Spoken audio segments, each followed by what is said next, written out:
अस्सलाम वालेकुम class. Next हमारा टॉपिक है applications of variation method. First application है it enables us to find out how good our approximate functions are. हमने किसी भी वेव फंक्शन को किसी अप्रॉक्सीमेट वेव फंक्शन से रिप्लेस कर दिया है, तो जो हमारा आंसर आएगा वो कितना वैलिड है, मतलब हमारा जो अप्रॉक्सीमेट वेव फंक्शन है उसकी वैलिडिटी के बारे में वेरिएशन मेथड हमें इंफॉर्मेशन देता है। सेकेंड एप्लीकेशन वेरिएशन मेथड की हम देखते हैं। If approximate expression contain any parameter other than energy, तब भी हम लोग उसकी मोस्ट सुटेबल वैल्यू को फाइंड आउट कर सकते हैं। मतलब एनर्जी के अलावा कोई और भी पैरामीटर हो तब भी हम लोग उसकी वैल्यू को डिटरमिन कर सकते हैं। थर्ड वन हमारे पास है it helps us to find out the value of coefficients. जितने भी कोफिशेंट्स प्रेजेंट हैं किसी भी इक्वेशन में या किसी भी एक्सप्रेशन में, उसकी वैल्यू को भी हम इजीली डिटरमिन कर सकते हैं with the help of variation method.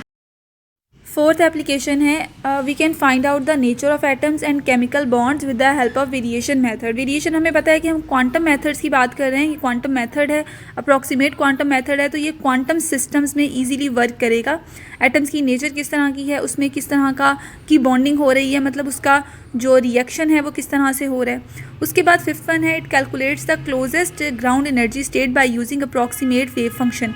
जैसे हम लोगों ने अभी एग्जाम्पल में देखा था लास्ट लेक्चर में, approximate energy ground state energy के इक्वल आई थी। उसमें हम लोगों ने एक ट्रायल वेव फंक्शन यूज़ किया था, अप्रॉक्सीमेट वेव फंक्शन, उसे कहते हैं ट्रायल वेव फंक्शन।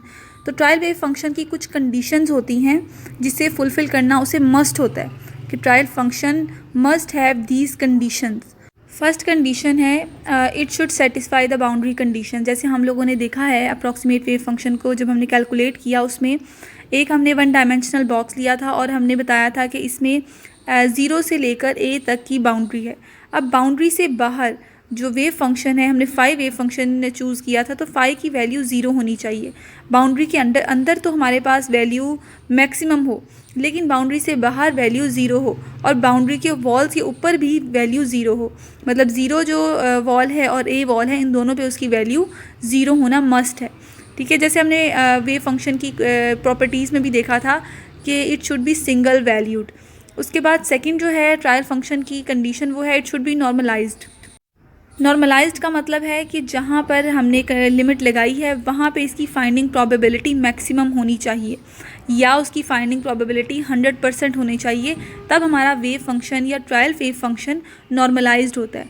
अगर वहाँ पे उसकी फाइंडिंग प्रोबेबिलिटी 100% नहीं है तो वो फंक्शन नॉर्मलाइज्ड नहीं होगा। हमने वो चूज़ ही वो कंडीशन करनी है जहाँ पे वो फंक्शन नॉर्मलाइज्ड हो। थर्ड वन है इट शुड बी कॉन्टीन्यूस। जो हमारा वेव फंक्शन है वो कॉन्टीन्यूस होना चाहिए। नेक्स्ट आ जाता है variational principle. If we have an approximate wave function and use this wave function to calculate the molecular energy, the result must be higher than the ground state. जैसे हमने last example में भी देखा था, अगर आपने वो एग्जाम्पल नहीं की तो आपको ये बात समझ में नहीं आएगी। हमने जो एनर्जी कैलकुलेट की थी वो ग्राउंड स्टेट एनर्जी से हायर एनर्जी थी। अब जो हम वेरिएशन मेथड से एनर्जी कैलकुलेट करेंगे, वो एनर्जी अगर दो हम डिफरेंट एनर्जीज़ कैलकुलेट कर रहे हैं तो उसमें से जो लोअर होगी हम उसको सेलेक्ट करेंगे। वो दोनों तो होंगी तो ग्राउंड स्टेट से हायर ही, लेकिन हम लोग उस एनर्जी को चूज़ करेंगे, उस एनर्जी को प्रेफर करेंगे जिसकी वैल्यू कम आई है। जैसे हमारे पास वो जो एनर्जी की वैल्यू आई थी वो आई थी 10, लेकिन ग्राउंड स्टेट से तो वो हायर ही थी। अगर हम कोई और फाई की वैल्यू कोई और पुट करें तो जो वैल्यू हमारे पास आएगी वो 10 से लेस होगी, तो हम उसे प्रेफर करेंगे। इसको आप इस तरह से समझ सकते हैं।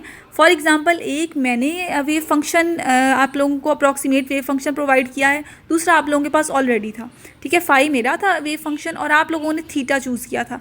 थीटा की आप कोई स्पेसिफिक वैल्यू रखेंगे जिसमें 0 to a के बीच में उसकी वैल्यू मैक्सिमम हो, 0 पे भी उसकी वैल्यू 0 हो और a पे भी उसकी वैल्यू 0 हो।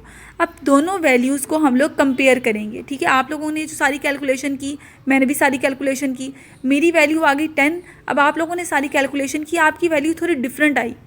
अब सपोज़ आप लोगों की वैल्यू आ गई 9.99, बाकी सारी वैल्यू वही है, H cut square over 2ma square. ठीक है, वो वाली वैल्यू नहीं, सिर्फ हम कांस्टेंट की बात करें। मैंने जो कैलकुलेट की एनर्जी उसमें 10 वैल्यू आई, आप लोगों ने जो कैलकुलेट की उसमें आप लोगों की 9.99 आई। हम किसको चूज़ करेंगे? हम उस वैल्यू को चूज़ करेंगे जो इन दोनों में से लोएस्ट वैल्यू होगी, लेकिन वो लोएस्ट वैल्यू भी जो हम लोगों ने एनर्जी कैलकुलेट की थी उस एनर्जी से ग्रेटर ही होगी। तो बेस्ट आंसर कौन सा होगा? जो एनर्जी ग्राउंड स्टेट एनर्जी के बहुत ही क्लोज होगी।